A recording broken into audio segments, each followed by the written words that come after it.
ভৌতিক কিংবা কাল্পনিকের সমস্ত গল্পকে স্বাগতম।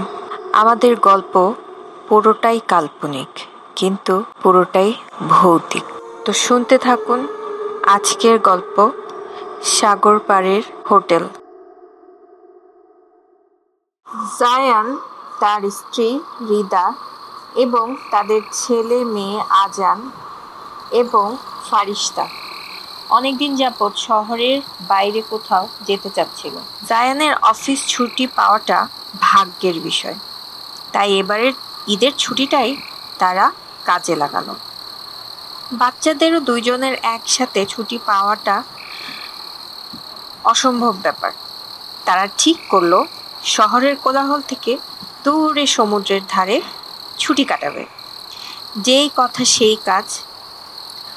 অনেক খোঁজাখুঁজির পর টিকিট পাচ্ছিল না।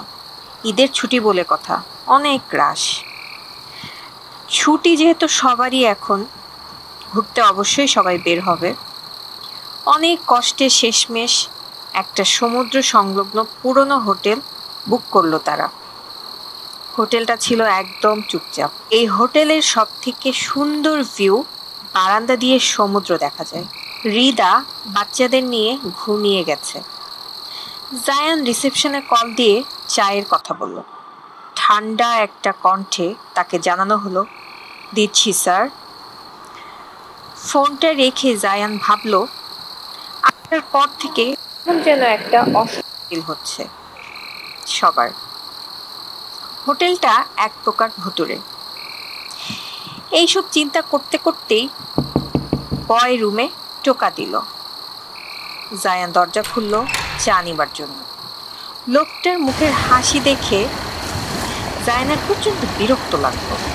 মনে হচ্ছে দুই পাশে মুখটা টেনে কেউ সেলাই করে রেখেছে।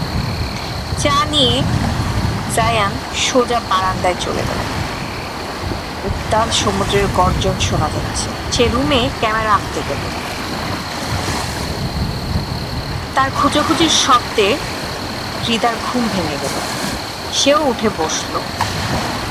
অলরেডি 3 কাপ চা সাবার করে দিয়েছে জায়ান, তাই তারা এত রাতে আবারও চায়ের অর্ডার দিল। আবার সেই বয়টাই টোকা দিল। এবার তাকে দেখে মনে হচ্ছে মুখটা কেউ যেন ভিতর থেকে সেলাই করে দিয়েছে। বিরক্ত ভাব নিয়ে জায়ান দরজা বন্ধ করে দিতে চাইল। তখন বয় বলল, স্যার, এত রাতে বারান্দায় না গেলে হয় না? অদ্ভুত তো, এই বারান্দার যে ভিউ তা দিয়ে হোটেল থেকে দেখা যায় না। তাহলে এই অন্ধকারে তাদের কে দেখছে, যেখানে ঘরের বাতি বন্ধ? কথা না বাড়িয়ে জায়ান দরজা বন্ধ করে দিল বয়ের মুখের উপর। বারান্দায় চলে গেল। জায়ান তার ক্যামেরা জুম করে দেখার চেষ্টা করলো। দেখল লোকটা ছিপ দিয়ে মাছ ধরার চেষ্টা করছে। এরপর সে অন্য মনস্ক হয়ে শ্যুট করলো। রিদার সাথে গল্প করতে করতে শ্যুট করতে থাকলো। এরপর তারা ঘুমাতে চলে গেল। সকালে রিদার ভয়ার্ত চোখ দেখে জায়ান ধর্মড়িয়ে বসল। রিদার হাতে ক্যামেরাটা ছিল। জায়ান রিদার হাত থেকে ক্যামেরাটা নিয়ে দেখার চেষ্টা করলো কি হয়েছে। তারপর দেখল ভিডিওটায় যে লোকটা মাছ ধরছিল সে ধীরে ধীরে ঘুরে দাঁড়ালো। তার বড়শিতে কিন্তু ভালো একটা মাছ উঠেছে। সে মাছটা হাতে নিল এবং ক্যামেরার দিকে তাকিয়ে তাকিয়ে কাঁচা মাছটাই চিবিয়ে চিবিয়ে খাচ্ছে এবং হাসিটা খুব পরিচিত। আরে, এ তো সেই বয়। জায়ানের বুকটা ধাক করে উঠল।